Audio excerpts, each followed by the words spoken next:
He helped a blind elderly man and got fired. But his millionaire granddaughter appears and changes everything. Tyler always knew that doing good would have consequences, but he never imagined he'd lose everything for an act of humanity. He'd been working for 3 years at the busiest department store downtown, a job he'd gotten through sheer effort, and that supported his dreams of getting married. It all started on a Monday morning. Tyler was organizing the shelves when he saw through the display window an elderly man standing on the sidewalk, holding a white cane and clearly lost. The man wore a brown beret and dark glasses, moving his head from side to side as if looking for some point of reference. Traffic was heavy at that hour, cars speeding by, and the old man seemed increasingly nervous. Without thinking twice, Tyler dropped what he was doing and left the store. He ran across the street and approached the man carefully. "Good morning, sir. Can I help you with something?" Tyler asked, gently touching the man's arm. The old man was startled, but soon relaxed upon hearing the kind voice. "Oh, good to find someone willing to help. I need to cross this street to catch the bus, but the traffic is too heavy today." "Of course, sir. I'll help you. What's your name?" "Arthur Sterling. And you, young man?" "Tyler Harrison." "It's a pleasure to meet you, Mr. Arthur." Tyler gently held the old man's arm and patiently guided him through the busy intersection. They waited for the light to change, watched the flow of cars, and crossed slowly, step by step. On the other side of the street, there was a bus stop where a few people were waiting. "Thank you so much, Tyler. It's been so long since anyone helped me like this, without asking for anything in return." "No need to thank me, Mr. Arthur. It was a pleasure." "Do you work at that store over there?" "Yes, I've worked there for 3 years." "Then can I find you there tomorrow? I come here every morning at the same time to go to the doctor." "Of course I'll be there." Tyler returned to the store with a smile on his face, but was soon approached by the manager, Mr. Benson, a middle-aged man known for his rigidity and obsession with results. "Tyler, where were you?" "Customers were looking for you in the electronics section." "Sorry, Mr. Benson, I was helping a blind man cross the street." "And what does that have to do with your job here? You don't work for the city. Your responsibility is to serve the store's customers.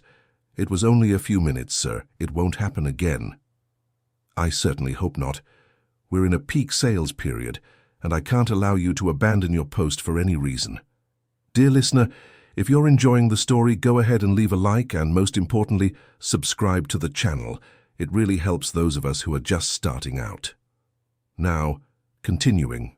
The next morning, Tyler arrived at work earlier and kept an eye on the street activity. Right on time at 8 o'clock, he saw Mr. Arthur appear at the corner, walking slowly with his cane. The old man stopped at the same spot as the day before, clearly waiting for help. Tyler glanced at the manager, who was busy with paperwork at the counter, and decided to quickly step out of the store. This time, the crossing was smoother. Mr. Arthur seemed more relaxed, and along the way, they struck up a conversation that would reveal much more than Tyler expected. "Tyler, can I ask you something personal?" "Of course, Mr. Arthur." "Why do you help me?" "At my age, I've learned that few people do anything without expecting something in return." "Oh, I can't explain it exactly. My grandmother always said we should help people because one day we'll need help too." "Your grandmother sounds like she was a wise woman. My granddaughter used to think that way too before she abandoned me." Tyler felt a knot in his chest. There was a deep sadness in the elderly man's voice that touched him profoundly. "Do you have family?" "I did. My granddaughter was everything to me after my daughter passed. I raised her from a young age, and we got along great for many years. She was a sweet girl, always concerned about helping me. But people change, son." "What happened?" "She got rich, became an important businesswoman here in town. When she got wealthy, she decided that a poor grandfather would only tarnish her image. It's been 15 years since we last spoke." 15 years. Wow, that's a long time. Yeah, it really is a long time. Sometimes I wonder if she even thinks about me. But I don't think she does. Rich people don't usually remember where they came from.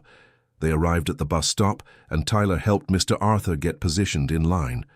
The bus arrived within a few minutes, and the young man also helped the elderly man climb the high steps of the vehicle. Thank you so much, Tyler. See you tomorrow. See you tomorrow, Mr. Arthur. Back at the store, Tyler was met with a stern look from the manager. Second time, Tyler. I warned you yesterday that this couldn't happen again. It was just a few minutes, Mr. Benson. A few minutes that a customer waited in the electronics section and ended up leaving without buying anything. Do you know how much we lost because of that? I'm sorry, it won't happen again. I certainly hope not. A third time and you'll be looking for another job. The threat echoed in Tyler's mind all day long. He needed that job. He had been engaged to Megan for 2 years, and they were planning to get married at the end of the year. They had saved every penny to make their dream of the ceremony and honeymoon come true. Losing his job would be devastating to their plans, but when he got home that night, he couldn't get Mr. Arthur out of his head. The elderly man's sadness when talking about his granddaughter deeply disturbed him. How can someone abandon their own family like that?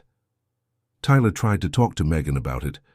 Honey, don't you think it's strange for a granddaughter to abandon her grandfather just because she got rich? Tyler, you don't know both sides of the story. Maybe the grandfather did something wrong in the past, but he seems so harmless, so kind. Sometimes the kindest people are the most dangerous. You barely know this old man. Megan, he's blind and over 70 years old. What harm could he possibly have done? I don't know, Tyler. I just think you should worry more about us and less about strangers. The next morning, Tyler woke up determined not to help Mr. Arthur. He couldn't risk losing his job. But when he got to the store and saw the elderly man standing on the corner, more lost than ever, his heart softened. This time, Tyler waited for the manager to get distracted with a supplier who had arrived and slipped quietly out of the store. The crossing was quick, but the conversation with Mr. Arthur revealed details that moved the young man even more. Tyler, can I tell you something? Last night I kept thinking about our conversation. Of course, Mr. Arthur. You reminded me a lot of my granddaughter when she was young. She also had that kind heart, always willing to help others. What was she like as a little girl? Oh, she was a special girl. Long blonde hair, always with a smile on her face. She lost her parents very early in a car accident. I raised her on my own since she was 5. Tyler pictured a blonde girl smiling and felt even more pity for the elderly man. Those must have been difficult years, raising a child on your own. They were, but they were also the happiest years of my life. She was smart, studious. She always said she would grow up and take care of her grandfather when she got rich. Ironically, it was exactly the opposite that happened. Do you know the name of her company? Yes, I do. Hope Construction, one of the biggest in the city. She built buildings throughout the entire region. Tyler was surprised he knew the company. It was one of the most respected in the city. The owner must really be very rich. And what's her name? Victoria Hope. She even changed her last name to have no connection with me. Victoria Hope, that name sounds familiar. It should. She's always in the newspapers, in magazines. A successful businesswoman, but one who forgot the family that raised her. They reached the bus stop and Tyler noticed that Mr. Arthur seemed sadder than in previous days. Mr. Arthur, can I ask you something? Of course, my boy. Have you tried looking for her? Going to her company? I tried several times in the first years, but she always had security throw me out. After that, I stopped trying. How sad. It is, Tyler. Sometimes I think I made some very serious mistake for her to hate me so much. But no matter how much I think, I can't remember what I did wrong.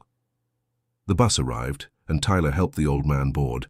But he returned to the store with a heavy heart. He didn't know why, but he felt there was a very great injustice in that story. Unfortunately, the manager, Benson, was waiting at the store door. Third time, Tyler. You deliberately defied me. Mr. Benson, please. There are no excuses. You're fired. Get your things and leave. Please, I need this job. I'm getting married at the end of the year. You should have thought about that before. Your termination letter will be ready tomorrow. Tyler felt his world collapse. 3 years of work lost for helping a blind old man. Tears began to well up, but he tried to maintain his dignity. Can I at least finish the day? No. I want you out of here now. Tyler went into the store to get his personal belongings. His co-workers looked at him with pity, some whispering among themselves. The humiliation was complete. In 15 minutes, he gathered everything into a bag and left through the main door. On the sidewalk, he stopped and looked at the spot where he always found Mr. Arthur. Tomorrow the old man would be there, waiting for help, and Tyler would no longer be present. He thought about leaving a note with someone, but he didn't know how to explain the situation. For the rest of the morning, Tyler walked the city streets, trying to process what had happened. How would he tell Megan? How would he explain to his parents? How would he pay for the wedding? He decided not to tell anyone the truth yet. Maybe he could find another job quickly and no one would need to know. He spent the whole day looking for job openings, but they all required experience in areas he didn't master, or offered very low salaries. When he got home in the late afternoon, Megan noticed something was wrong. "Tyler, you seem strange. Did something happen?" "No, love, I just had a tiring day." "You got home very early today. You usually only come at 7. "Yeah, things were slow. The manager let everyone leave early." "That's good. Then we can get ahead on the wedding preparations." Tyler forced a smile, but inside he felt a tightness in his chest. How would he support a marriage without a job? The next morning he woke up with a decision made. Even without working at the store, he would continue helping Mr. Arthur. After all, he had nothing more to lose in that regard. He arrived at the usual spot and found the old man waiting, seemingly more nervous than on other days. "Tyler, I'm glad you came. Yesterday you didn't show up, and I was lost for a long time until someone helped me." "I'm sorry, Mr. Arthur. I had some problems at work." "Problems? I hope it wasn't because of me." Tyler hesitated. He didn't want to worry the old man, but he also didn't want to lie. "Actually, it was. I was fired for abandoning my post to help you." Mr. Arthur stopped walking in the middle of the street. His hands trembled and he seemed about to cry. "My God, Tyler, I ruined your life." "Don't say that. It was my choice to help you." "But you have a life, a family. You can't sacrifice everything for a useless old man like me." "You're not useless, and I didn't sacrifice anything. I made the right decision." "Tyler, you can't keep helping me. You need to find another job, take care of your future." "I will look for a job, yes, but I'll also keep helping you, sir. It's just a few minutes a day." "Boy, you have a very big heart. My granddaughter was right when she was little. There are good people in the world." They reached the bus stop, and Tyler noticed that Mr. Arthur was more emotional than usual. "Mr. Arthur, can I ask you a question?" "Of course." "What kind of person was your granddaughter before she became rich? How did she relate to you?" "Oh, we were very close. She told me everything, all her secrets, all her fears. I was her confidant, and she was my reason for living." "And what changed?" "She married a man I didn't approve of. I tried to warn her about his character, but she took it as if I were trying to control her life." "And then she pulled away?" "Not immediately, but her husband started turning her against me. He said I was a burden in her life, that I was getting in the way of her professional growth." "And she believed him?" "At first, no, but he was convincing, and she was in love. Over time, she began to see me as an obstacle. That's sad. The worst part is that I found out later that he abused her, but when I tried to talk to her about it, she thought I was making things up to tear them apart." "Wow, what a complicated situation."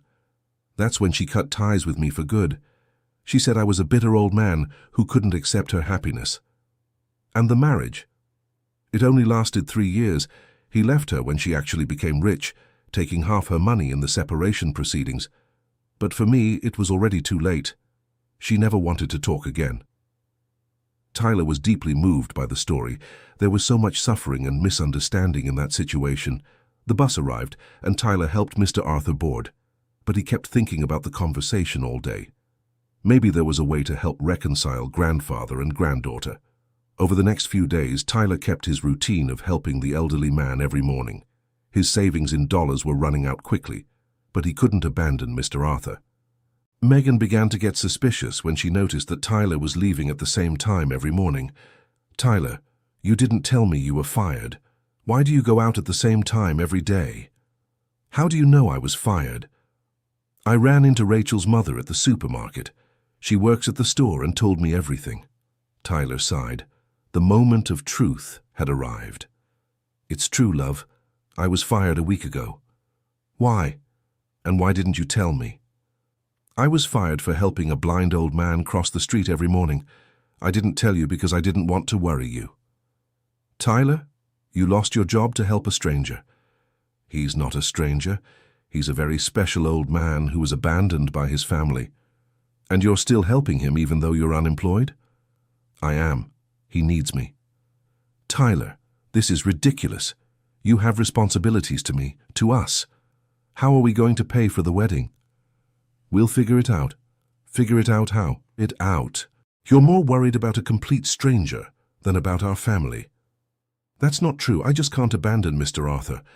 Tyler, you're going to have to choose. Either you stop this madness and focus on finding a serious job, or I'm going to rethink our relationship. The argument ended with Megan storming out of the house and slamming the door. Tyler was left alone, feeling the weight of the consequences of his choices. Dear listener, if you're enjoying the story, go ahead and leave a like, and most importantly, subscribe to the channel. It really helps those of us who are just starting out. Now, continuing. The next morning, Tyler woke up feeling depressed, but he still went to meet Mr. Arthur. The elderly man immediately noticed that something was wrong. Tyler, you're very quiet today. Did something happen? My fiancée found out I was fired for helping you. She didn't understand, and she wants me to stop seeing you. My God, son, you're destroying your life because of me. It's not your fault, Mr. Arthur. It's the people who don't understand the importance of helping others. Tyler, maybe your fiancé is right. You should take care of your own life. Do you want me to stop helping you, sir? I don't want to, but I think it would be best for you. Well then, don't worry. I'll keep coming here every day until you don't need me anymore. As they crossed the street, Mr. Arthur shared more details about his relationship with his granddaughter. Tyler, can I tell you a secret? Of course. I know where my granddaughter lives. Sometimes I walk by her house just to feel close to her. Really? Where does she live? In a gated luxury community in the upscale district of the city, a huge house with a garden and a swimming pool, very different from the simple apartment where we used to live together. Have you tried visiting her there, sir? I've tried several times, but the doorman never lets me in. Once she was arriving by car while I was at the gate. She looked straight at me and asked them to remove me. How cruel. I can't completely blame her. In her mind, I'm the grandfather who tried to destroy her happiness. But you were just trying to protect her. She didn't see it that way back then, and now it's too late to explain. They arrived at the bus stop, and Tyler had an idea. Mr. Arthur, if I could talk to your granddaughter, what would you like me to say? Tyler, don't do that. You've already sacrificed too much for me. Just answer me. What would you like her to know? That I love her, that I've always loved her, and that if I could go back in time, I would do everything differently. I would try to talk to her more patiently, try to understand her side. Anything else? That not a single day goes by that I don't think about her, that every night I pray for her to be happy, even far away from me. Do you have any photos of her, sir? I have some old ones at home. Why? Just curious. The bus arrived and Tyler said goodbye to the old man with a plan forming in his mind. That afternoon, Tyler decided to look up Victoria Hope on the internet. He found several articles about her business achievements, photos at social events and award ceremonies. She was truly a very successful woman. In one of the oldest articles, he found a mention that she had grown up in humble conditions and lost her parents at a very young age. The article said she had been raised by her grandfather, but it didn't mention any family conflict. In more recent photos, Tyler noticed that Victoria always seemed serious, almost melancholic. Even surrounded by people at lavish events, there was a sadness in her eyes that intrigued him. He decided to go to the Hope construction address.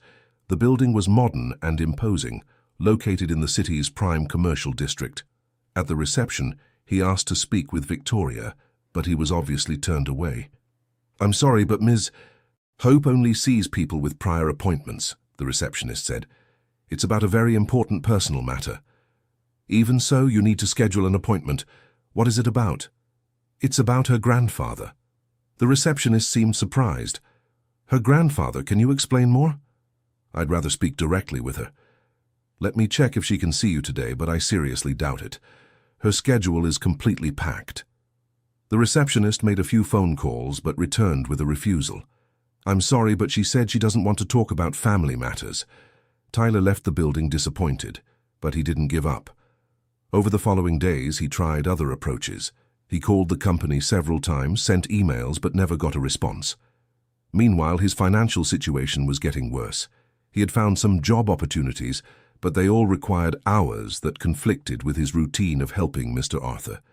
Tyler found himself having to make a difficult choice. One morning, he arrived at the meeting spot and didn't find the old man. He waited for over an hour, but Mr. Arthur didn't show up. Worried, he decided to go to the address the old man had mentioned once. They were simple apartments in a working-class neighborhood. Tyler went up to the third floor and knocked on the door of apartment 305. Mr. Arthur? It's me, Tyler. A weak voice answered from inside the apartment. Tyler? The door is open. You can come in. Tyler walked in and found Mr. Arthur lying in bed, clearly sick. The apartment was small and simple, but clean and organized. Mr. Arthur, what happened? I think I caught a bad flu. I couldn't even get out of bed today. Sir, have you taken any medicine? I don't have money to buy medicine. I was hoping it would go away on its own. Tyler felt his heart sink. He used his last savings in dollars to buy medicine at a nearby pharmacy and spent the rest of the day taking care of the old man. Tyler, you didn't have to do this. Of course I did. You would do the same for me. Are you sure? You barely know me. I'm absolutely sure. During the afternoon, while he was making tea for the old man, Tyler noticed some old photographs on a table. In one of them, he saw a younger man, who was clearly Mr. Arthur, next to a blonde girl smiling. Is that your granddaughter? It is.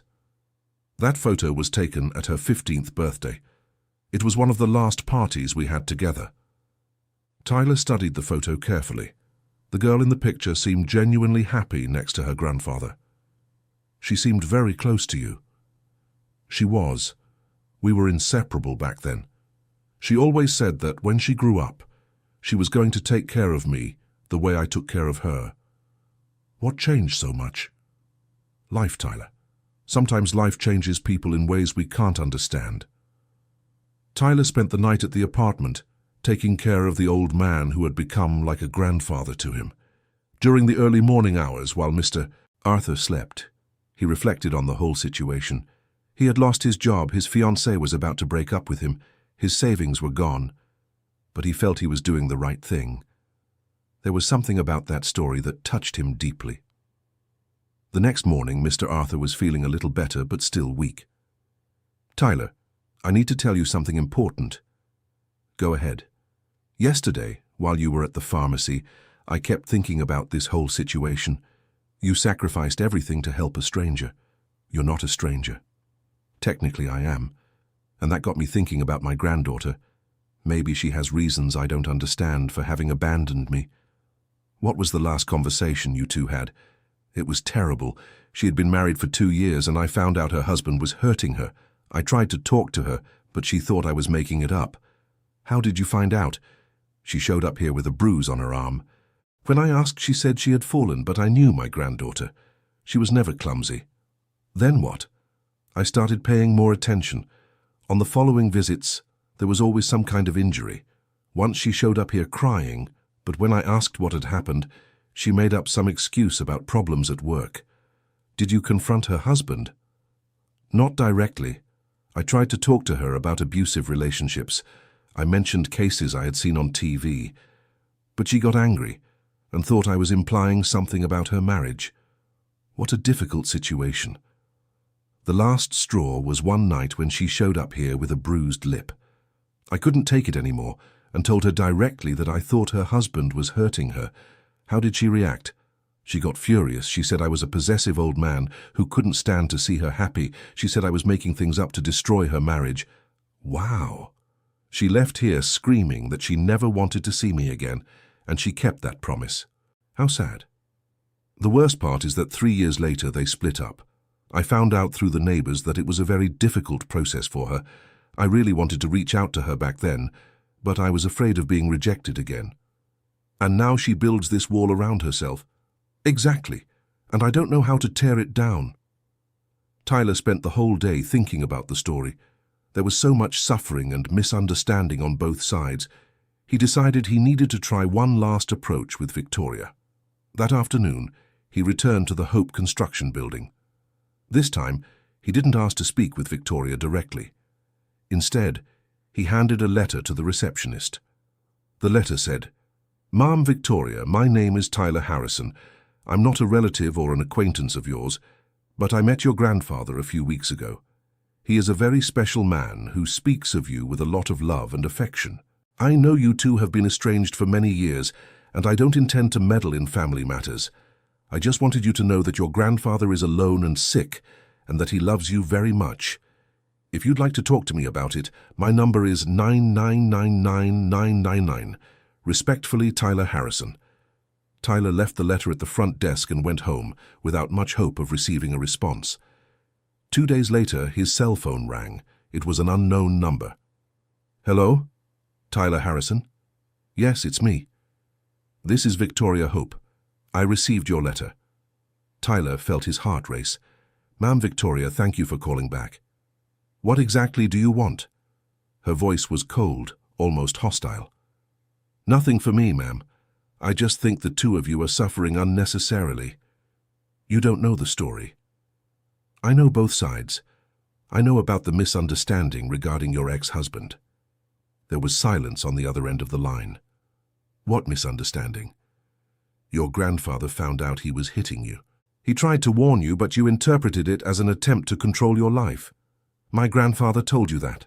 "He did. He blames himself every day for not having been able to protect you better." "Protect me? He tried to destroy my marriage. He tried to save you from a violent man." There was another long silence. "How do you know my ex-husband was violent?" "Because he told me about the bruises, about the split lip, about all the times you showed up at his house crying." Victoria didn't respond for several seconds. "Why are you doing this? What do you want in return?" "Nothing. Absolutely nothing. Everyone wants something." "Not me. I just want to see two people who love each other stop suffering." "You don't know me. How do you know I care about him?" "Because if you didn't care, you wouldn't have called me." Another silence. "Where did you two meet?" "I used to help him cross the street every morning. I got fired because of it, but I still help him." "You got fired?" "I did. But I don't regret it." "Why do you do it?" "Because he's a good man who deserves to be loved, and because I believe you, ma'am, also deserve to have your family back." "My family?" "Yes. You two are each other's only family." Victoria sighed deeply. "Tyler, you don't understand the situation." "Then explain it to me." "My grandfather controlled me. He never liked any boyfriend I had. When I got married, he did everything he could to separate me from my husband." "And what if he was right?" "Even if he was, it wasn't his business." "Wasn't it his business to protect the granddaughter he raised as his own daughter?" "He had no right to interfere in my adult life." "He had the right to love you and worry about your safety." "Look, Tyler, I appreciate your concern, but this story is very complicated." "Complicated or painful?" "Both." "Ma'am Victoria, may I ask you a question?" "Go ahead." "Are you happy?" The question caught Victoria by surprise. "What does that have to do with anything?" "Everything. Your grandfather isn't happy either. You two are punishing yourselves over a misunderstanding that happened 15 years ago. It wasn't just a misunderstanding." "Then what was it?" I can't explain over the phone." "Then let's meet in person." "I'm not sure that's a good idea." "Why not?" Because I'm afraid." "Afraid of what?" "Afraid of finding out that I made a terrible mistake." Tyler felt he had hit the heart of the matter. "Ma'am Victoria, can I tell you something about your grandfather?" "Go ahead." "He really is sick. He spent 2 days bedridden with a high fever, alone in his apartment. When I got there, he didn't even have money to buy medicine. He's sick, he is. And he's also very sad. Every day he talks about you, always with affection, always with longing. He talks about me. Every day. He tells stories about when you were a child, remembers the games you used to play together, Victoria started crying on the other end of the line. Tyler, this isn't fair. What isn't fair? Making me remember things I'd rather forget. Why would you rather forget? Because it hurts less. Ma'am Victoria, would you like to know something your grandfather told me? What? That if he could go back in time, he would do everything differently. He would try to talk more patiently, try to understand your side better. He said that? He did. And he also said that not a day goes by that he doesn't think about you, and that every night he prays for you to be happy, even far away from him. Victoria cried harder. Tyler, I need to hang up. Wait, just one more thing. What? He has pictures of you scattered around the house, pictures from when you were a child, a teenager. In one of them, the two of you are together at your 15th birthday party. How do you know about that picture? Because I saw it on his table. You were smiling next to him. You looked very happy. I was happy back then. And can't you be happy again? I don't know, Tyler. I don't know if I can forgive. Forgive him or forgive yourself? The question hung in the air. Victoria hung up the phone without answering. Tyler spent the whole night thinking about the conversation.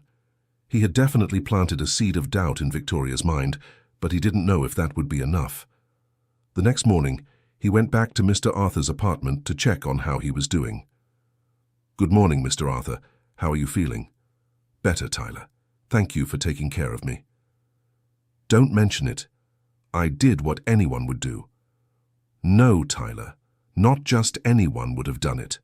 Not even my own granddaughter did. Tyler decided not to tell him about his conversation with Victoria yet. He didn't want to raise the old man's hopes. Mr. Arthur, can I ask you a question about your granddaughter? Of course. When she was little, what was your relationship like? It was perfect, Tyler. We were best friends. She told me everything, all her secrets, all her dreams. And when did that start to change? When she reached adolescence, she started getting interested in boys, and I would worry. Maybe I was too protective. Protective how? I always asked about her boyfriends, wanted to meet their families, know their intentions. She thought I was being nosy. And were you? Maybe I was. But it was because I loved her so much, Tyler. She was the only family I had left. And did that create conflict between you? Some conflicts, yes, but nothing serious until she met the man she married. What was special about him? He was older, very controlling, and I could tell from the start that he was pathologically jealous of her. But she was in love and didn't want to listen. Did you try to talk to her? I tried several times, but the more I spoke against him, the more she pulled away from me. What a difficult situation. It was. And when she got married, things got worse. He didn't like her visiting me, always made up excuses for her not to come see me. And did Victoria accept that? At first she tried to resist, but he was very manipulative. Little by little, he convinced her that I was a burden in her life. And then she started coming around less? Exactly. And when she did come, she was always tense, nervous. I could tell something was wrong, but she would deny it. Was that when you began to suspect the abuse? Yes.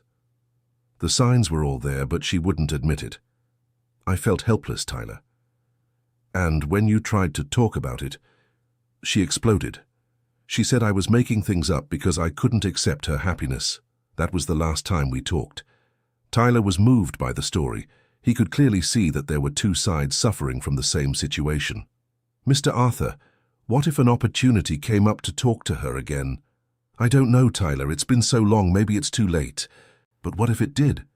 I think I'd die of nervousness, but yes, I'd talk to her. I have so many things to ask forgiveness for. Forgiveness for what? For being too protective, for interfering in her life, for not being able to help her the right way. You were just trying to protect her, sir. But maybe I did it the wrong way. That afternoon, Tyler received an unexpected call. Tyler, it's Victoria again. Ma'am Victoria, what a surprise. I've been thinking about our conversation yesterday. And I'd like to know more about my grandfather's situation. He's better from the flu, but still weak. He lives alone in a modest apartment and gets by on a very small pension. Does he have financial difficulties? Some, yes, but he makes do with what he has. And you, Tyler? Why did you get involved in this situation? I can't quite explain it. I think I remembered my own grandmother, who died when I was a child. I've always missed having a grandfather. And your family. Your fiancé. My fiancé gave me an ultimatum. Either I stop helping him or she breaks up with me. And you chose to help him?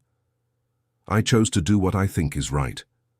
Even knowing you could lose your fiancé. Even knowing. Victoria was silent for a few seconds. Tyler, I'd like to see my grandfather. Really? Yes, but I don't know if I have the courage to reach out to him directly. Do you want me to set up a meeting? No. I want to observe him first from a distance. See how he's doing, how he's living. How do you want to do that? Can you tell me where you two meet every morning? Tyler was excited. It was the first real step toward reconciliation. Of course, every day at 8 in the morning at the corner of the commercial street and the main avenue, he goes to the bus stop across the street. All right, tomorrow I'll be there. But he won't know. No. I'll just observe from a distance. Ma'am Victoria, may I give you some advice? Go ahead. Prepare yourself. He's older, more fragile. These 15 years have weighed heavily on him. Thank you for the warning. The next morning, Tyler arrived at the meeting spot more nervous than usual. He knew Victoria would be watching from somewhere, but he didn't know where. Mr. Arthur showed up at the usual time, walking slowly with his cane. Good morning, Tyler. How are you? Fine, Mr. Arthur. And you, sir? Better. The flu is going away. As they were crossing, Tyler noticed a black car parked on the other side of the street. Through the dark windshield, he saw the silhouette of a woman. It must be Victoria. Mr. Arthur, can I ask you something? Of course. If your granddaughter showed up here today, what would you say to her? Wow, that's a hard question. I think I'd ask for forgiveness first. Forgiveness for what? For being stubborn, for insisting so much against her marriage. Even if I was right, I could have handled the situation differently. And then, I'd say that I love her more than anything in life, and that these 15 years without her were the hardest of my life. Anything else? That I'm proud of the woman she's become. Even from afar, I follow her success. She built an empire out of nothing. Tyler noticed that the car was still parked. Victoria was listening to everything. Do you follow her work? Yes, I do. I read about her in the newspaper. I watched the reports on television. She's become a very respected businesswoman. And that makes you proud. Very proud. I always knew she was special, that she'd conquer the world. Even after everything that happened. Tyler, one thing doesn't cancel out another. I may be hurt by the situation, but I will never stop being the grandfather who loves you unconditionally. They reached the bus stop, and Tyler helped Mr. Arthur get in line. The bus took longer than usual, giving them time for more conversation. Mr. Arthur, if you had a chance to change something in the past, what would you change? I'd try to be less overprotective. I'd let her make her own mistakes and just be there to support her when she needed it. Even knowing she'd get hurt. Yes, Tyler. Sometimes letting people get hurt is better than trying to control them. The bus finally arrived. Tyler helped the old man get on and waved goodbye. As the bus drove off, he noticed the black car was still parked there. Tyler crossed the street and walked toward the car. The driver's window rolled down, revealing a blonde woman around 40, elegantly dressed. It was Marina. Mrs. Marina? Yes. You're Tyler. I am. Did you hear the conversation? I heard everything. Tyler noticed she had been crying. Her eyes were red and she was holding a tissue. And what did you think? He's so fragile. Older than I imagined. 15 years is a long time. It is. And I wasted all those years being too proud to forgive. It's never too late to start over. Tyler, does he really talk about me every day? Every day, with great affection, great love. Even after everything? Even after everything. He's your grandfather, Mrs. Marina. A grandfather's love never goes away. I don't know where to begin. Want some advice? Yes. Start slow. Maybe a quick visit, just to break the ice. Do you think he'd forgive me? I'm absolutely sure. In fact, he's the one who wants to ask for your forgiveness. Mine, why? For being too overprotective, for interfering in your life. But he was right, Tyler. My ex-husband really did abuse me. My grandfather saw it before I did. He knows he was right, but he regrets the way he tried to help you. Marina cried again. Tyler, you've ruined my professional life these past 2 days. What do you mean? I can't concentrate on anything. I keep thinking about him, remembering our childhood together. Are those good memories? They're the best memories of my life. He was my father, my mother, my best friend. He was everything to me. And he can be again. You think so? I do. But it takes courage to take the first step. Marina wiped her tears and took a deep breath. Tyler, can you arrange a meeting between us? I can. When do you want to see him? As soon as possible, before I change my mind. How about this afternoon? Today? Wow, I don't know if I'm ready. No one is ever ready to face their fears, but sometimes you have to face them anyway. Marina thought for a few seconds. All right, this afternoon. But you need to be there too. Me? Yes? To support me, in case I need it. Of course. Where do you want to meet? At his place? Are you sure? It could be very emotional. I am. I want to see where he lives, how he's doing. Then 4 o'clock this afternoon at his apartment. Perfect. Tyler spent the rest of the morning thinking about how to tell Mr. Arthur about the meeting. He decided it would be better to prepare him gradually. When he arrived at the old man's apartment in the early afternoon, he found him watching television. Hi, Mr. Arthur. How's your day going? Good, Tyler. Thanks for asking. Mr. Arthur, I need to tell you something important. What is it? You look worried. It's not worry, it's anticipation. Anticipation of what? Your granddaughter reached out to me. The old man was silent for several seconds, processing the information. Marina, my granddaughter Marina. Yes. How did she find out about you? I went to her at the company. I left a letter telling her about you. Tyler, you shouldn't have done that. Why not? Because it might have caused problems for her. Marina is a very busy woman. She doesn't like being bothered. She wasn't bothered. She was interested. Interested in what? In seeing you again. Mr. Arthur began to tremble. See me again? She wants to see me? Yes, this afternoon here at your apartment. Today, my God, Tyler, I'm not ready. Nobody is ready for something like this, Mr. Arthur. How am I going to receive her? This house is a mess. I'm poorly dressed. Calm down. We'll get everything straightened up. She'll be here at 4 o'clock. They spent the next 2 hours organizing the apartment. Mr. Arthur took a shower, shaved, and put on his best clothes. He was visibly nervous. Tyler, what if she changes her mind?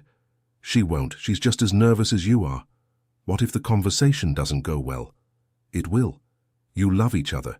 You just need to remember that. What if I say something wrong? Speak from the heart, Mr. Arthur. The right words will come. At 4 o'clock sharp, there was a knock at the door. Mr. Arthur nearly fainted from nervousness. I'll get it, said Tyler. He opened the door and found Marina, elegantly dressed but visibly emotional. Marina, please come in. She stepped in slowly, looking around the modest apartment. Her eyes settled on the sofa where Mr. Arthur was sitting. Grandpa? The word came out in a whisper. Mr. Arthur stood up with difficulty and turned toward the voice. Marina? Is it really you? It's me, Grandpa. They stood there, looking at each other, for several seconds. Tyler could feel the emotional tension in the air. You've grown so much, said Mr. Arthur, tears in his eyes. And you've gotten older. 15 years weigh heavy, my dear. The words, my dear, broke through Marina's emotional barrier. She began to cry and took a few steps toward her grandfather. Grandpa, No, Marina. Let me speak first. I need to ask for your forgiveness. My forgiveness? Yes. Forgiveness for being stubborn, for interfering in your life, for not respecting your choices. Grandpa, I was right about your ex-husband, but I was wrong in the way I tried to help you. I should have been more patient, more understanding. Marina couldn't stop crying. Grandpa, I'm the one who needs to ask for forgiveness. You were trying to protect me, and I didn't understand. You were in love, my dear. It's normal not to see the flaws in the ones we love. But I abandoned you. I left you alone for 15 years. You didn't abandon me. You were hurt, and I understand. Finally, Marina approached and hugged her grandfather. They both cried, overcome with emotion. Tyler, watching the scene, couldn't hold back his tears either. I missed you every day, Grandpa. And I missed you, my dear. Every day. They stayed embraced for several minutes. When they parted, Marina looked around the apartment again. Grandpa, why didn't you tell me you were struggling? Struggling? I'm not struggling. This apartment is very modest, and Tyler told me you didn't even have money to buy medicine when you got sick. Marina, I'm fine. I have everything I need. But you could be better off. You could be in a more comfortable house with people taking care of you. I don't need luxury, my dear. I've always lived simply. But now you can live better. Marina looked at Tyler. Tyler, thank you so much for making this happen. No need to thank me. It was a pleasure to help. No, I really do. You gave up your job, your fiancé, everything to take care of my grandfather. Anyone would do the same. No, Tyler. Very few would. Most people would walk right past and go on with their lives. Mr. Arthur chimed into the conversation. Marina, Tyler is a very special young man. He's treated me like family since day one. I can see that, Grandpa, and that's why I want to repay him. Repay him how? Tyler, you're unemployed, right? I am. Would you like to come work for me? What do you mean? I need someone I can trust to handle some personal matters. Someone who shows the same character you've shown. What kind of work? At first, helping my grandfather with whatever he needs. And later, as we get to know each other better, other responsibilities. Tyler was surprised. Really? Completely serious, with a generous salary and all the benefits. Victoria, you don't have to do this, Mr. Arthur intervened. Yes, I do, Grandpa. Tyler gave me my family back. That's priceless. But I didn't do it out of self-interest. I know, Tyler. That's exactly why I trust you. The conversation went on for another 2 hours. Victoria and Mr. Arthur talked about everything. The past, the misunderstanding, the years of separation, the regrets on both sides. Grandpa, can I ask you something? Of course, my dear. Why did you never try to find me in recent years? I tried several times in the first few years, but you always had me sent away. And then I was afraid of being rejected again. The pain was too great. I was afraid too, Grandpa. Afraid of finding out I had made a terrible mistake. And had you? Yes. I abandoned you when I should have listened to your advice. Victoria, what matters is that we're together now. That's true, and I won't let us be separated again. What do you mean? I want you to come live with me. Victoria, you don't have to. Yes, I do. I have a huge, empty, lifeless house. It would be really nice to have some company. Are you sure? I am. 15 years apart from each other were more than enough. When night fell, Victoria said goodbye with the promise of returning the next day to help her grandfather move. Dear listener, if you're enjoying the story, go ahead and leave a like and, most importantly, subscribe to the channel. It really helps us who are just getting started. Now, continuing. Tyler, can I talk to you outside? Asked Victoria. They stepped out into the building hallway. I want to make my job offer official. What kind of job exactly? Initially, you'd be in charge of looking after my grandfather's well-being, taking him to his doctors, keeping him company, helping him with whatever he needs. And later? I have several ideas. My company is growing a lot, and I need trustworthy people for important positions. Victoria, I don't have a college degree. Character isn't learned in college, Tyler, and you've shown you have a lot of it. How much would the salary be? Victoria wrote a number on a piece of paper. Tyler's eyes widened. Is this for real? Completely serious. It's more than I'd make anywhere else. It's what you deserve for taking care of the most important person in my life." Tyler was moved. "I accept the offer." "Great. You can start as early as tomorrow." "Victoria, can I ask you something?" "Sure." "Why did it take you so long to look for your grandfather?" Victoria thought for a few seconds before answering. "Pride, Tyler, pure pride, and the fear of admitting I had made a mistake. And now?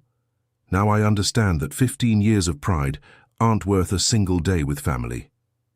The next day, Tyler arrived early at Mr. Arthur's apartment and found him packing a few things into a suitcase. "Good morning, Mr. Arthur. How are you feeling?" "Nervous, Tyler.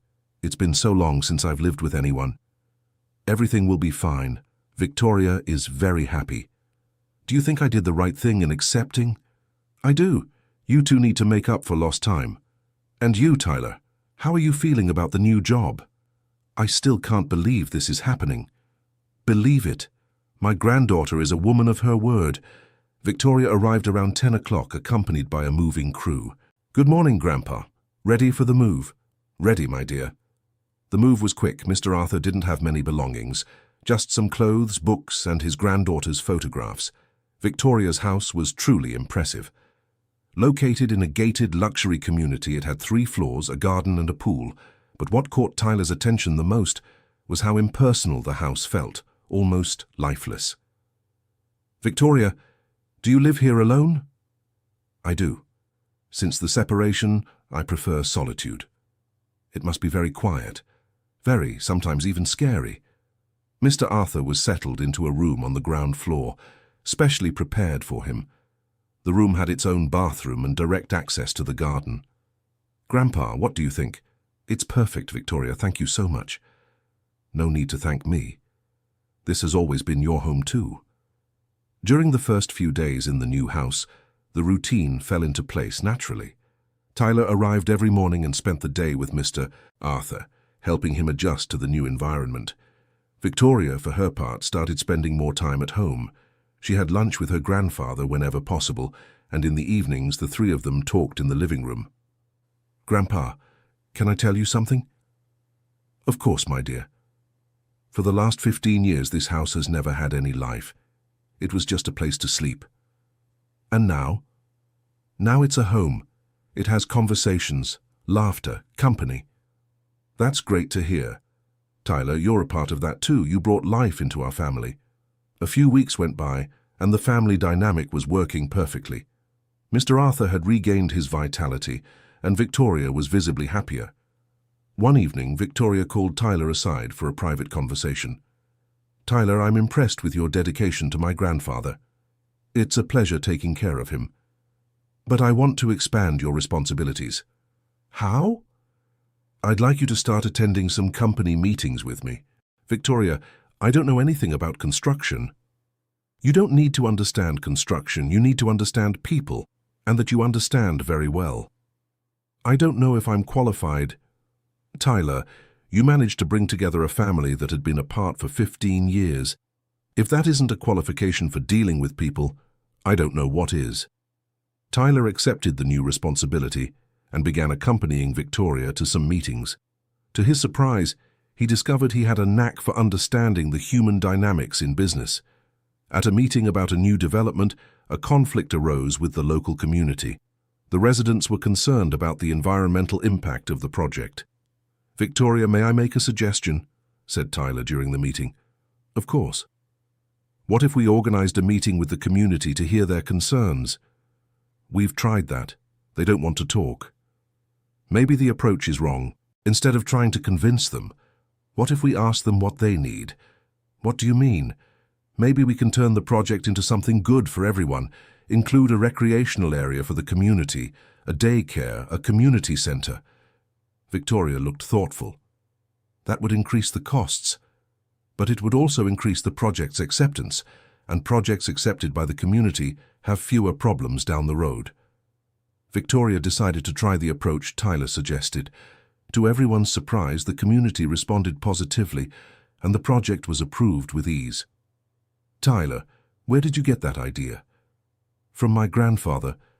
I mean, from Mr. Arthur." "Him?" Yes.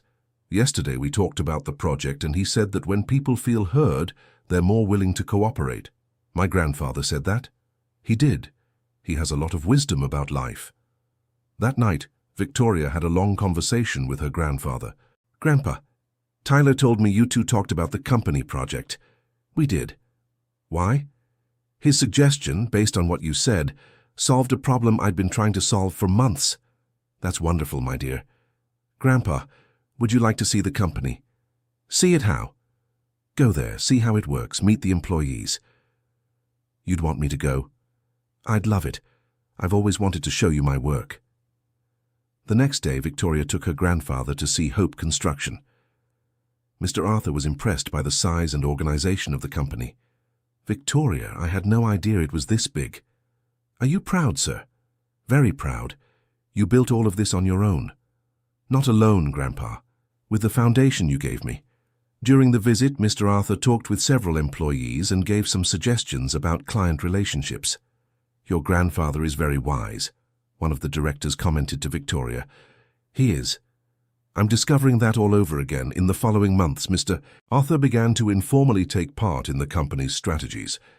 His suggestions, based on decades of life experience, gradually transformed the organizational culture. The company, which previously focused only on financial results, started to care more about the social impact of its projects. Grandpa, may I make a proposal? What proposal? I'd like you to become the company's official consultant. Consultant? Victoria, I don't know anything about construction. But you understand people, life, wisdom. That's exactly what we need.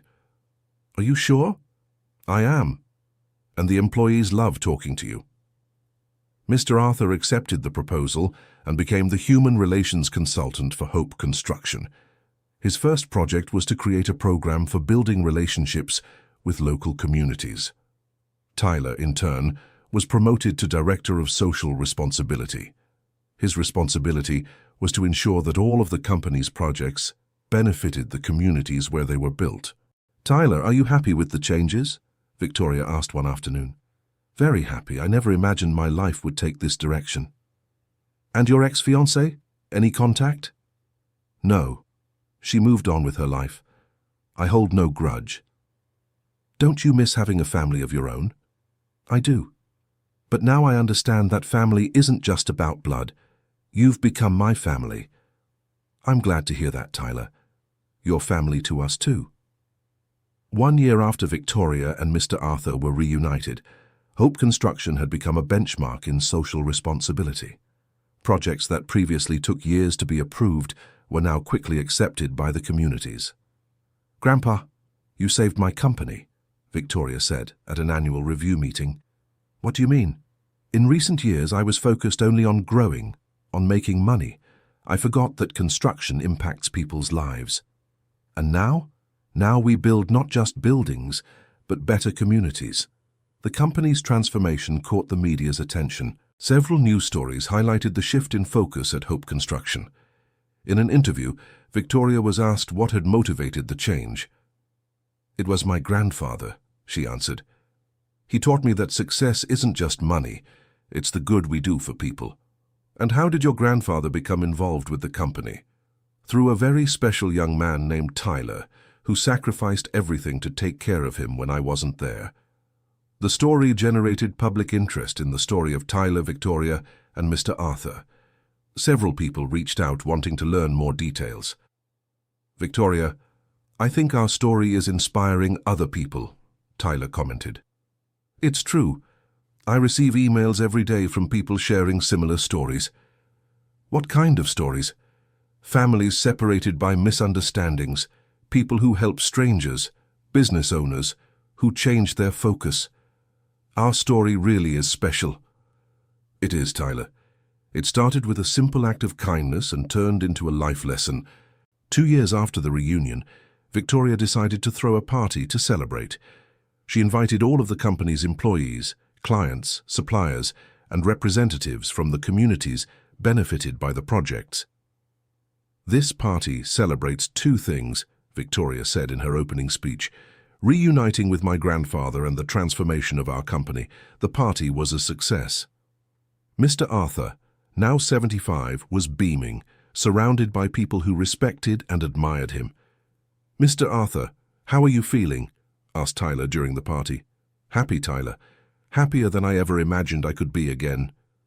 "And do you realize it all started with a simple street crossing?" "No, my boy. It started with the kindness of your heart." Tyler looked around the party and saw Victoria chatting animatedly with employees, smiling clients, children from the local communities playing in the garden. "Mr. Arthur, do you know what impresses me the most?" "What?" "How a single action can change so many lives. That's the magic of kindness, Tyler. It multiplies." Victoria approached the two of them. "What are you two talking about?" "About how we got here," replied Tyler. "It really is amazing. 2 years ago, I was a bitter businesswoman, focused only on money. My grandfather lived alone and sad. You were unemployed. And today? Today, we're a happy family. Our company helps thousands of people, and you've become one of the youngest and most competent directors I know. All thanks to Mr. Arthur." "No, Tyler, all thanks to you for having the courage to make a difference." The party went on until late at night. When everyone had left, the three of them stayed alone in the garden of the house. "Do you know what makes me happiest?" said Mr. Arthur. "What?" asked Victoria and Tyler in unison. "Knowing that our story can inspire other people to make a difference in someone's life." "What do you mean, Grandpa?" "How many people go through similar situations every day? Separated families, abandoned elderly, young people who have lost hope?" "Many," replied Tyler. "Then our story can show that it's never too late to start over, that a simple gesture can change everything." Victoria grew thoughtful. "Grandpa, do you think we should tell our story more broadly?" "What do you mean?" "Write a book, give talks, create a social project." "That would be interesting, but the most important thing is for us to keep living what we've learned." "What we've learned? That family is the most important thing in life, that kindness always returns multiplied, and that we should never give up on the people we love." Tyler agreed. "And that sometimes we need to sacrifice pride to win back what truly matters." "Exactly," said Victoria. 15 years of pride weren't worth a single day of the happiness I'm living right now." A few more years went by. Hope Construction became a national model of social responsibility. Mr. Arthur, at 78, remained active as a consultant for the company. Tyler, in addition to being a director, had married an employee of the company and had a young son, who treated Mr. Arthur as a great-grandfather. Victoria, for her part, had found love again. She married one of the company's architects, a kind man who fit perfectly into the family. "Grandpa, can I tell you something?" said Victoria on a Sunday afternoon. "Of course, my dear." "I'm pregnant." Mr. Arthur was moved. "Pregnant? I'm going to be a great-grandfather?" "Yes, you are. The baby is due in 6 months." "My God, what happiness! What will the name be?" "If it's a boy, he'll be named Arthur. If it's a girl, Hope." "Victoria, you don't have to—" "Yes, I do, Grandpa. I want my child to grow up knowing the importance of family and kindness." "And he will. With the mother he'll have and the family around him, he's going to be a very special child." Tyler, who was present during the conversation, was moved. "Victoria, can I ask you something?" "Of course." "Have you ever thought about what your life would be like if I hadn't decided to help your grandfather that morning?" Victoria thought for a few seconds. "It would be empty, Tyler. Completely empty. I would be rich but unhappy. My grandfather would be alone. And you, well, you wouldn't have found your family either. It's amazing how life can change direction so quickly." "It is. That is why we must always remain open to opportunities to do good, even when it seems like we're about to lose something, especially in those moments, because that's usually when we have the most to gain." Mr. Arthur interjected into the conversation. "Tyler, may I ask a favor of you?" "Of course, Mr. Arthur." "When I'm no longer here, please continue taking care of Victoria and the family. You're the son I never had, the grandson I always wanted." "Mr. Arthur, don't talk like that. You're going to live for many more years." "I certainly will. But when the time comes, I want to know I left my family in good hands. You can be sure of that. Victoria and your family will always have in me a brother, a son, a protector. Thank you, my boy. You gave meaning to my old age. And you gave meaning to my life. 6 months later, little Arthur was born, a healthy and bright baby. The great-grandfather was overjoyed and began dedicating all his free time to the little one. Victoria, can I tell you something? Said Mr. Arthur, holding the baby in his arms. Of course, Grandpa. This little grandson reminds me of you when you were a baby. Really? Really? The same curious expression, the same little way of sleeping. I hope he's smarter than I was. Why do you say that? Because if I had been smart, I never would have pushed you away. Victoria, stop blaming yourself. What matters is that we're together now. That's true. And we'll be together forever. Forever. Tyler watched the scene, moved. His own family had grown. His wife was pregnant with their second child, and they lived in a house in the same gated community as Victoria. Mr. Arthur, do you know what impresses me most about this whole story? What, Tyler? How it all started with something so simple. I just wanted to help a blind old man cross the street. And look what came of it. A reunited family, a transformed company, communities helped, lives changed. Do you think people understand the power of a simple act of kindness? Some understand, others need to live it to learn. And us? We learn that kindness is never time wasted. It always comes back multiplied. Victoria approached the group. What are you two talking about? About the power of kindness, Tyler replied. Oh, that's my favorite subject. Do you know what I think about it? What? That kindness is the only thing that truly multiplies when divided. What do you mean? When you divide money, you have less money. Yes. When you divide food, you have less food. But when you divide kindness, everyone ends up with more kindness. What a beautiful thought, said Mr. Arthur.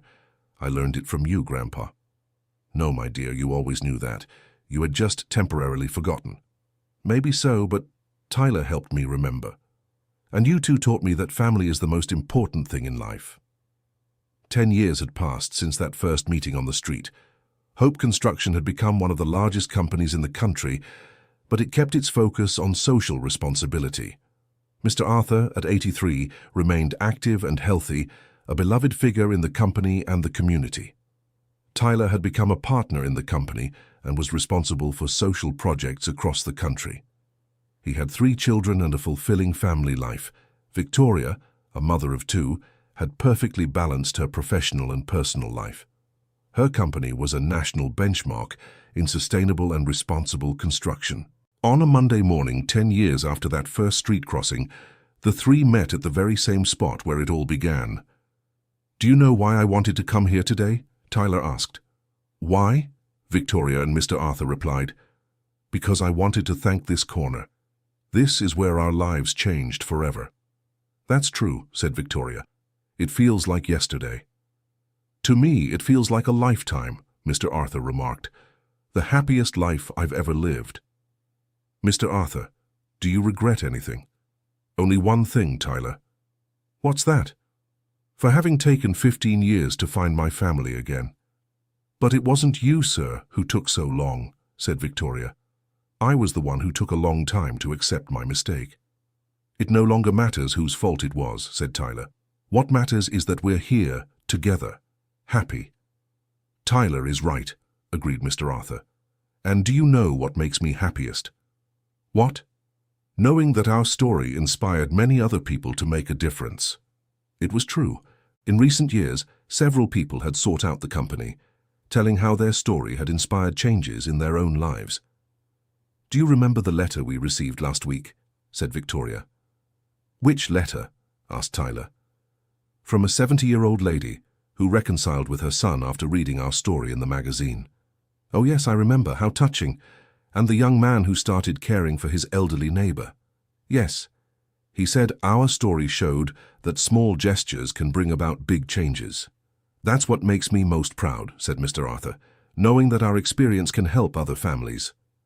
And it will keep helping, Tyler assured, because we'll keep telling our story whenever possible. It's our responsibility, Victoria agreed, to show that it's never too late to start over. And that kindness always pays off, added Mr. Arthur. They remained silent for a few minutes, each lost in their own thoughts. The street traffic was still heavy, just like that first morning 10 years ago. "Tyler, look over there," said Victoria, pointing to the other side of the street. Tyler looked and saw a young man helping an elderly lady cross the busy street.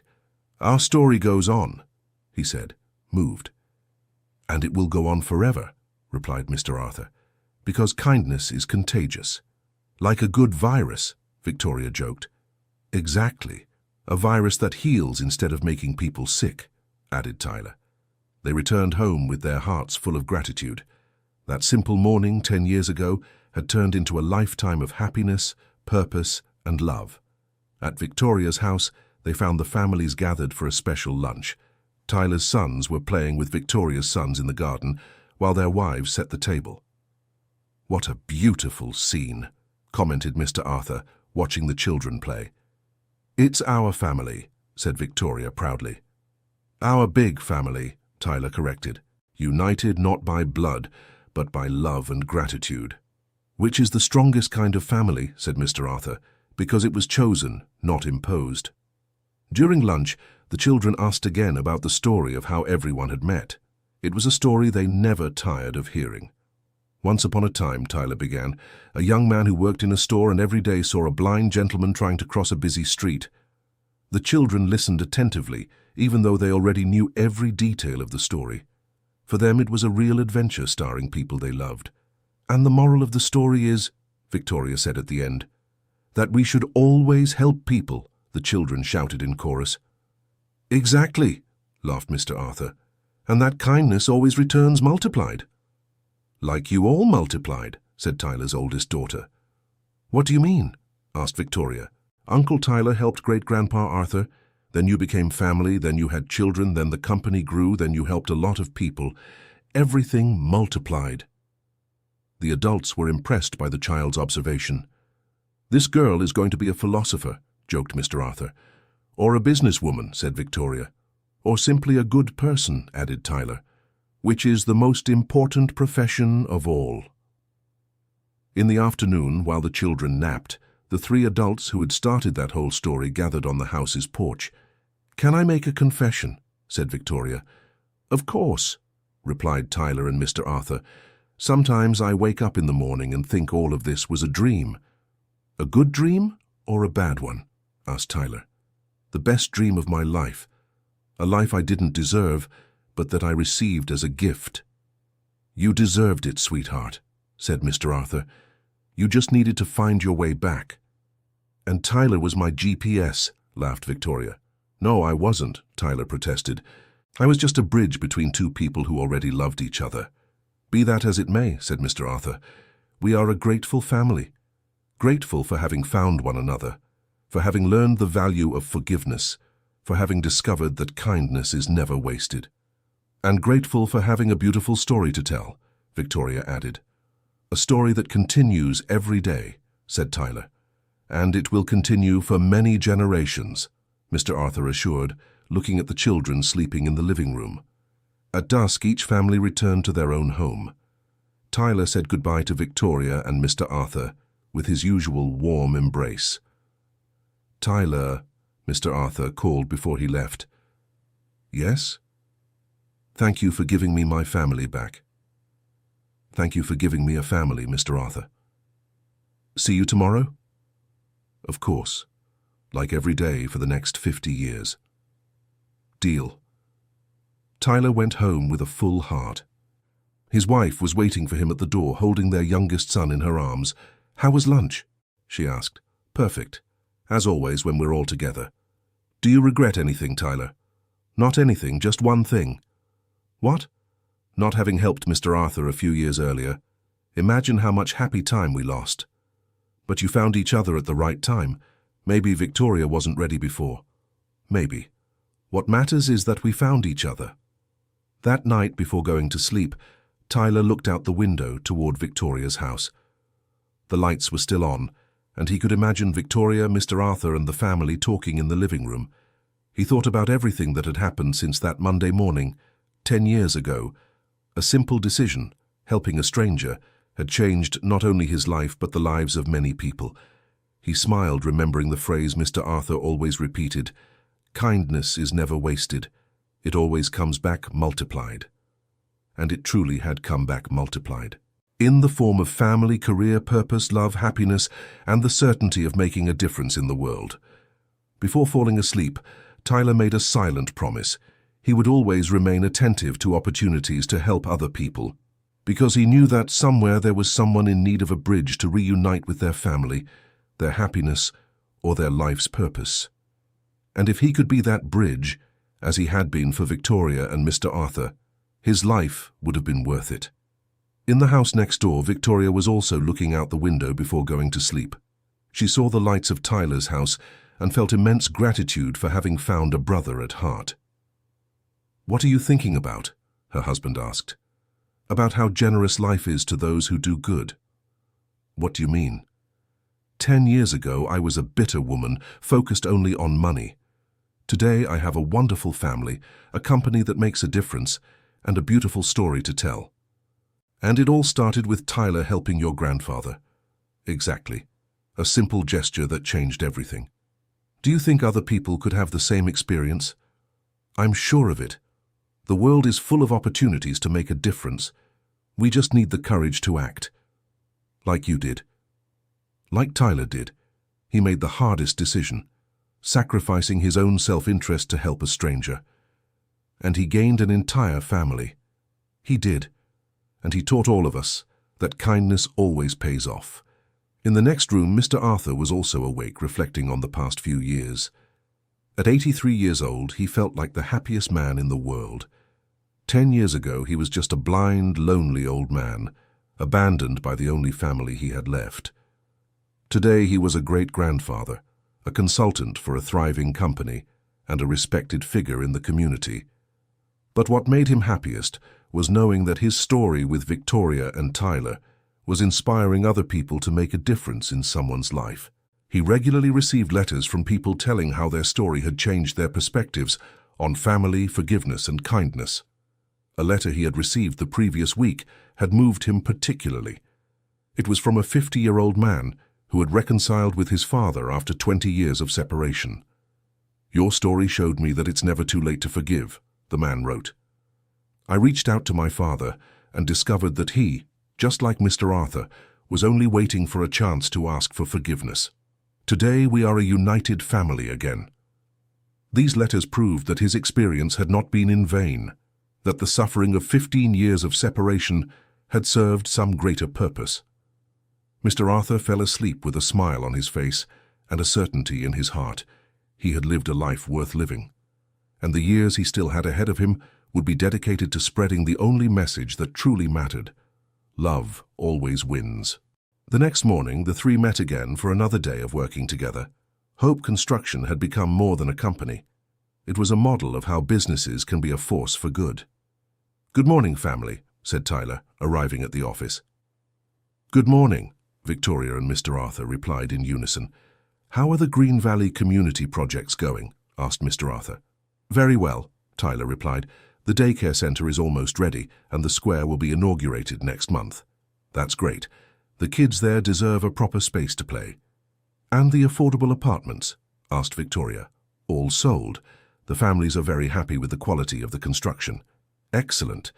Our goal has always been to prove that it's possible to run profitable and socially responsible businesses at the same time." "And we're proving it every day," said Mr. Arthur proudly.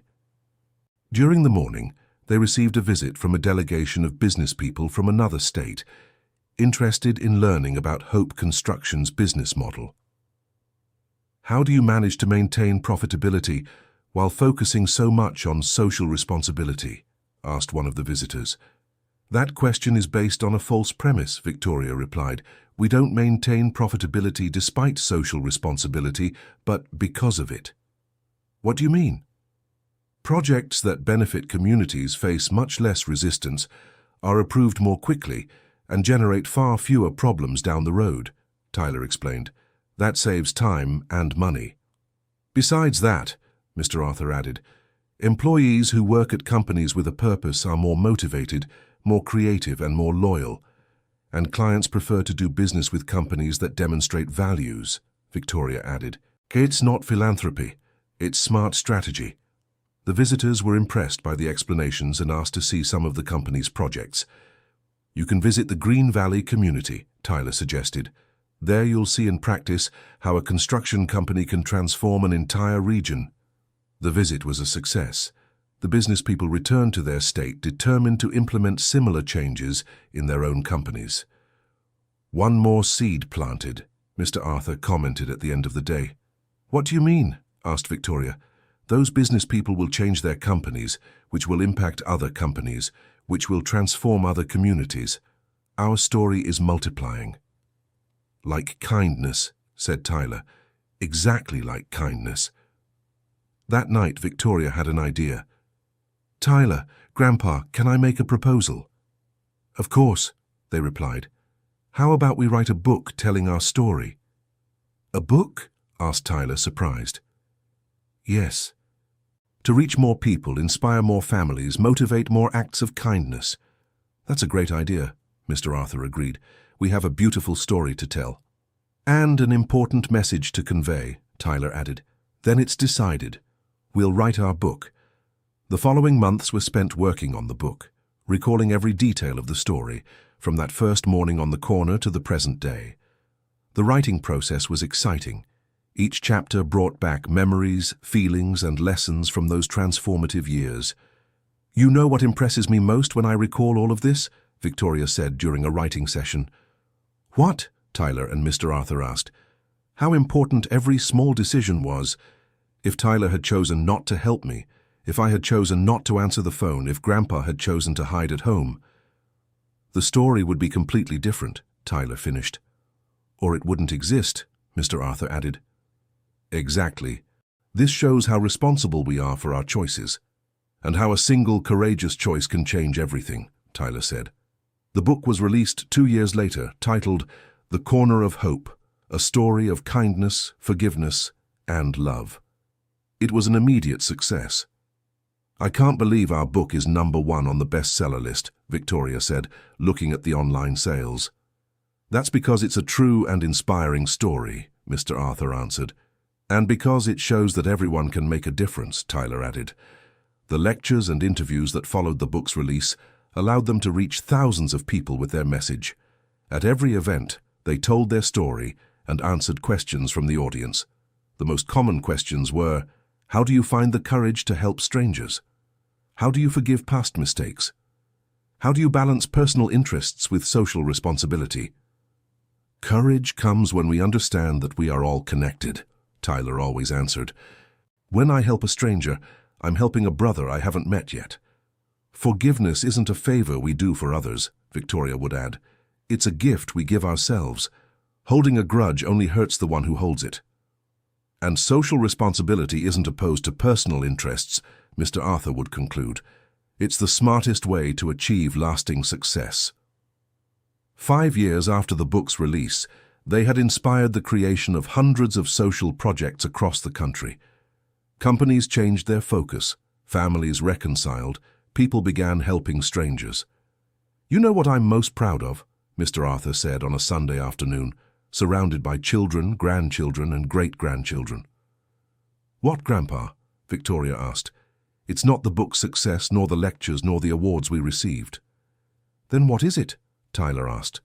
It's knowing that our story created other stories. That somewhere right now someone is helping a stranger, someone is forgiving a mistake, someone is choosing kindness. And it all started with you having the courage to help a blind man, Victoria said to Tyler. No, Tyler corrected. It started with Mr. Arthur having the courage to accept help from a stranger. And it continued with you having the courage to forgive and start over, Mr. Arthur said to Victoria. Actually, said one of the children, who had been listening to the conversation, it started with all of you choosing love. The adults fell silent, impressed by the child's wisdom. She's right, Victoria said finally. In every moment of our story, we chose love over fear, anger, or pride. And love always wins, Tyler concluded. Always, Mr. Arthur confirmed. A few more years went by. Mr. Arthur, now 90 years old, remained active and lucid, being a source of wisdom for the entire family. Tyler had become one of the country's leading speakers on social responsibility, but he never forgot where it all began. Victoria ran a company with over 1,000 employees and projects in several states, but she kept family values above financial ones. On a special morning, 15 years after that first meeting on the corner, the three decided to return to the place where it all began. The corner had changed. Now it had a traffic light with an audible signal for the visually impaired, a well-marked crosswalk, and a small square with benches. "Look at the irony," said Tyler. "Now no blind person needs help crossing here." "But they still need help in other places," replied Mr. Arthur. "And there will always be other forms of kindness needed." "That's true," agreed Victoria. "Our story isn't about crossing streets. It's about crossing human barriers." They stood for a few minutes watching the flow of people. Hurried people passed back and forth, each one caught up in their own problems and goals. "How many stories like ours are waiting to happen?" asked Tyler. "Many," replied Mr. Arthur. "All that's missing is someone having the courage to take the first step." "Like you did," said Victoria. "Like all of us did," corrected Tyler. An elderly lady approached the group. She had recognized the three from the newspaper photos. "You're the authors of the book, The Corner of Hope, aren't you?" "We are," replied Victoria. "I wanted to thank you." "Thank us for what?" asked Tyler. "For teaching me that it's never too late to forgive. I read your book and reconciled with my sister after 25 years of silence." "How wonderful," said Mr. Arthur, moved. "And you know what we discovered? We fought over something silly that we couldn't even remember properly. We wasted 25 years of being together out of sheer pride." "The important thing is that you found each other again," said Victoria. "That's true. And now we're closer than ever. Thank you for showing me that kindness and forgiveness are worth more than pride." The lady said goodbye and went on her way. The three were moved by the encounter. "Moments like this make it all worthwhile," said Tyler. "I agree," said Victoria. "Knowing our story helped a family reunite is better than any prize." "And that lady is just one among thousands," reminded Mr. Arthur. "Imagine how many families have reconciled, how many people have started helping others, how many companies have changed their focus." "Our story became a seed," said Tyler. "And seeds yield fruit that yields new seeds," completed Victoria. "Which yield new fruit forever," finished Mr. Arthur. They returned home with the certainty that they had fulfilled their mission. Not only had they found happiness, but they had shared the path so that others could find it too.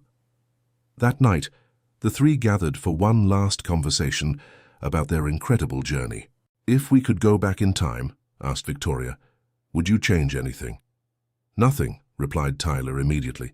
"Not even the hard times, because all of them were necessary for us to get where we are."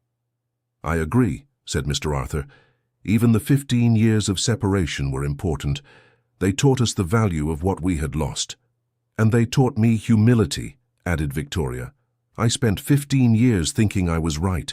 The pain of separation taught me that sometimes it's better to be happy than to be right."